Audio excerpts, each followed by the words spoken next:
Hey guys, Imstar here. Welcome back to the channel. We have Mickey SK's 2017 300 Ninja sitting here, and this week we're going to be doing a body swap on it. Let's get to it. I bought this fairing / body kit off of eBay. It costs $309. It comes out of China. It's a non-OEM fairing kit. So as we go on in this video, we're going to talk about the fitment of it, whether or not the holes line up good, all that kind of stuff, and we're going to talk about whether or not at the end of the day I feel like it was worth the $309. It took about 3 weeks for this to get here. It came, the box was in really good condition. Opened it up here, you can see that it's packed relatively well, and as we unpacked it I noticed that there wasn't any damaged parts. I took a real good look at it and no problems here whatsoever with the packaging. Getting this unboxed and taking an inventory of what's in here, this is a really complete body kit. Not only do you get the painted parts, but you get the unpainted parts as well, like the bezel that goes around the gauge cluster, the inner fender well pieces, all the little trim pieces. Now, we're not going to be using a lot of this because we're just changing the body kit out because she wanted to change the color of the motorcycle, and this is a relatively inexpensive and easy way to do that. But if you were trying to repair crash damage, it looks like just about anything you could have broken that was plastic in that accident is in this kit.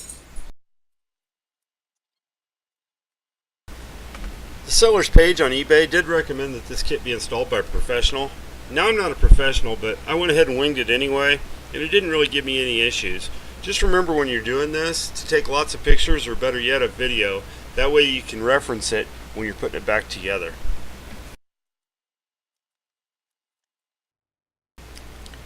You are going to have to transfer the turn signals from the old plastics to the new plastics, as well as any of the hardware, the little rubber grommets, screw backs, all the little clips. None of that stuff comes in this kit, so all that has to be transferred, and it takes a little bit extra time to do this. The kit included this metal bracket. The only problem with this is if you want to swap back and forth between your seat and this plastic cowl, you're not going to be able to easily do so without removing this bracket first. This supplied latch didn't come with any nuts. You'll have to do some Apollo 13 work here and reuse the nuts that are on the passenger's hold down strap on the rear seat. This is an optional piece that replaces where the passenger seat goes. You'll notice this little rubber butt pad that goes on the back here. This was a little bit hard to get on there. I ended up having to drill these holes out a little bit bigger and then soap down the rubber pull throughs so that I could get it to pop into place. Now I'm getting ready to install the supplied tank cover. This is just a plastic cover that goes over the gas tank so that the plastics will match the tank. I've used some of this foam packaging material to tape to the inside of this, hopefully to try and protect the paint on the original gas tank in case we ever try and take this back off. Hopefully this works out okay. It's a little fidgety to get on there, and there's no fasteners or anything that hold it. It's just the seat and a couple of the other body pieces kind of hold it into place. Once everything's installed, it doesn't move around though. You'll notice around a couple of the little edges in some of the pictures I'm getting ready to show you that you can still see some of the blue from the gas tank, especially around the filler hole for the gas. Okay, now to answer the $309 question. Was it worth the money? I think it was.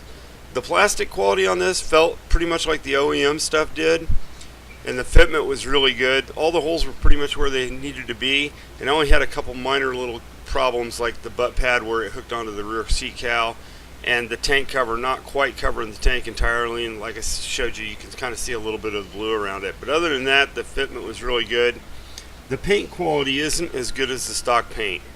There's a couple little blemishes here and there, really minor stuff, and if you look real close, especially at the black painted areas, you'll see almost what I'd say like orange peel. The paint doesn't quite lay down flat, but from a foot away or whatever, it looks great.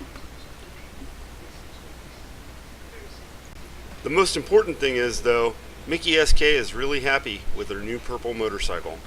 This is a relatively inexpensive and easy way to change out the color of your motorcycle so that it's unique. You'll probably never see another one like it, or to fix that dreaded crash damage. Good luck. Thanks again for coming along on this adventure. Don't forget to like and subscribe. Come back next week and see what we're up to.